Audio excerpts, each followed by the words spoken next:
네, 대구 수성구 이인선입니다. 비서실장님께 질의하겠습니다. 실장님, 예. 현장에 가보셔서 아시겠지만 소상공인들이 정말 힘듭니다. 그래서 우리 사무실에도 재난지원금 한수 면제 그리고 저리 대출을 촉구하는 그런 팩스가 산자의 국감 내내 들어왔습니다. 실은 지난 정부 1, 2차 재난지원금을 지급하면서 선지급 후에 자격이 안 되면 나중에 환수한다는 단서를 붙여놓았습니다.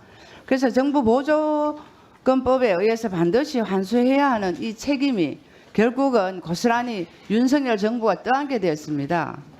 그래서 이전 정부가 충분한 검토 없이 일단 돈을 줘버렸고 부처는 법적 테두리 안에서 이러지도 저러지도 못하는 상황이었습니다. 결국은 얼마 전에 고위당정을 통해서 선지급된 약 57만 소상공인에 대해서 8천억 원 정도의 재난지원금 환수를 안 하기로 했습니다. 재난지원금 환수 면제와 소상공인 지원은 소상공인 정책 부분은 특히나 여야가 할 거 없이 다 같이 크게 화답해주고 하나가 되었으면 하는 아쉬움도 남습니다. 우리 소상공인들을 위한 이런 오랜 수건을 통건 결정으로 하셨는데 이런 결정을 하게 된 경위가 있었습니까? 저희도 그 소상공인들이 어렵다는 거를 누구보다 잘 알고 있고 그래서 대통령께서도 좀 현장 방문을 하라. 그래서 해외 순방 때 제가 처음 방문한 데가 소상공인 연합회고 소상공인 연합회에서 그 어려운 이야기도 많이 들었습니다. 예. 그래서 대통령께서는 지난 3일에 역대 대통령 중에서는 최초로 대한민국 소상공인 대회에 직접 참석해서 소상공인은 우리 경제의 뿌리이자 근간으로 소상공인 관련 정책은 정부의 우선 순위 중에 하나다 이렇게 말씀하셨어요. 그래서 그 현장에 저도 있었습니다만은 정말 소상공인과 정부가 하나가 되는 원팀이 되는 그런 훈훈한 분위기였습니다. 그래서 그 참석자들은 대통령께서 참석해 준 것 자체만으로도 큰 희망이 되었다고 얘기를 하셨고요. 이거 이외에도 여러 가지 소상공인을 위한 정책이 몇 가지가 더 발표를 해 주셨어요. 그래서 이런 어려운 소상공인을 위한 그 대통령 의지가 강력하다면 그 자체로도 힘이 됩니다. 그래서 소상공인 정책에 대해서는 정말 실장님 충분하게 홍보하시고 해주시면 감사하겠고요. 그 소상공인 정책에 대해서 몇 가지가 혹시나 있으면 간단하게 말씀해 주시죠.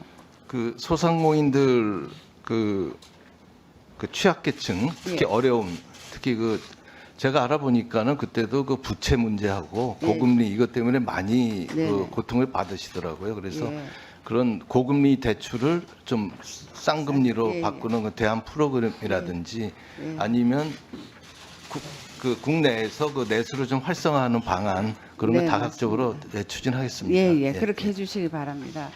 얼마 전에 윤석열 대통령께서는 국민은 늘 무조건 옳다 이러면서 참모진들에게 민생 속으로 소통하러 가라고 하셨죠. 국민들은 우리 손으로 뽑은 대통령이 직접 이런 말을 해주니 참 감동적이라고 하셨습니다. 최근에 대통령께서 차분한 변화를 추진하겠다고 하셨고요. 그래서 이러한 것들이 가슴에 와닿습니다만 우리 참모진들은 이거를 잘 받아들이고 실행해 주셨으면 감사합니다. 특히나 윤석열 대통령께서 경제가 어려운데 해외를 허구한 날 다닌다고 야당에서는 이게 폄하를 하고 있습니다. 그렇지만 경제가 어려울 때일수록 대한민국 1호 영업사원 발품 발휘가 매우 발품이 굉장히 필요한 시기입니다. 그래서 특히 대통령께서는 해외 나가서 많은 유치를 하고 계신데 제가 이제 도표를 보니까 문재인 정부에서는 5년 내내 그 순방할 때 대통령 주재 투자자 그런 신고식이 있습니다. 그런데 단 한 차례 5천억 규모에 그친 데 반해서 윤석열 정부는 1년밖에 안 됐지만 벌써 순방에서 대통령 주재 투자 신고식을 4회나 했고 총 42억 9천만 달러의 투자 유치 성과를 거뒀습니다. 그래서 그 어느 때보다 아주 치열한 우리 공급망 전쟁입니다, 지금. 그래서 우리들에게 가뭄에 대한 담비와 같은 그런 존재라고 생각합니다. 그래서 이런 것들이 꼭 잘 이루어졌으면 홍보가 잘 됐으면 하는 그런 바람을 가져봅니다. 그리고 한 가지가 지금 저는 지금 얼마 전에 그 이재명 대표가 연일 윤석열 정부의 건전재정 기조를 비판하면서 확장재정으로 성장률 3%를 회복할 수 있다고 외쳤었어요. 근데 새삼 이제 돌이켜 보면 이재명 대표가 지난 대선 후보 토론에서도 우리가 곧 기축통화국으로 될 가능성이 높다 이러시면서 기축통화 호소인 사건이 떠오릅니다. 문재인 대통령도 야당 시절에 박근혜 정부가 국가 채무 비율이 40% 마지노선을 돌파했다고 비판을 하셨지만 막상 정권을 잡고는 어느샌가 60%도 괜찮다고 말을 바꿨습니다. 그래서 이렇게 쉽게 말을 바꾸면 국민들은 신뢰하지 않을 것 같습니다. 근데 이제 부채 비율은 뭐 다들 아시다시피 2017년 660조에서 지금 현재 1000조를 돌파하고 있습니다.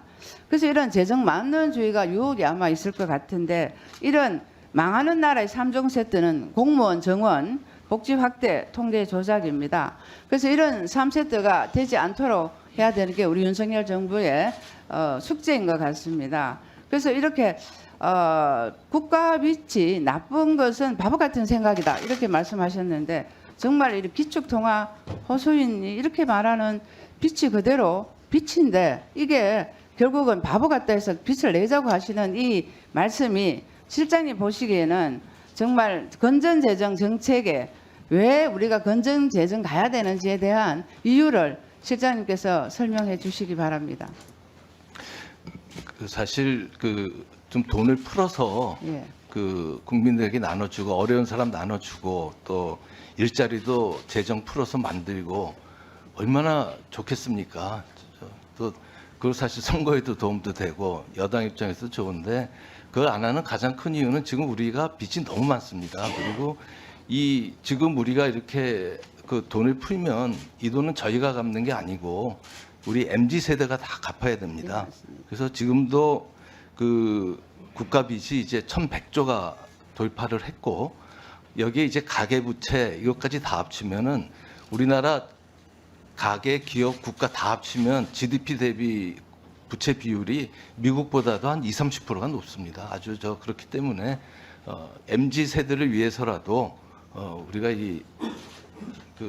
빚 관리는 좀 해야 된다. 이제 그런 말씀드립니다. 예. 수고하셨습니다. 예. 뭐 자료 제출 요구입니까? 누구 아니 그건 왜냐면 본인 발언 기회에 하십시오. 왜냐하면 제가 지위에 대해서는 거의 언급하지 않겠는데요. 내용에 대해서는 오늘 뭐라고 말씀하셨냐면 이재명 대표님이 말씀하셔서 바보라고 하셨어요. 바보 같은 소리 하고 하셨어요 좀 전에. 그건 속기로 제가 지위의 내용에 대해서 언급하지 않습니다. 근데 속기로 확인해 보세요. 속기로 확인해 보시고요. 이런 부분은 영어로 보내 시켜 주십시오, 위원장님. 그렇습니다. 제가 내용에 대해서는 얘기하지만 인신에 대해서 다른 정당의 대표에 대해서 저렇게 말씀하시는 것은 매우 적절치 않고요. 이 부분에 대해서 명확히 확인하시고 속기록에 속기해 주십시오. 확인하시고 속기록에서 속기해 주세요.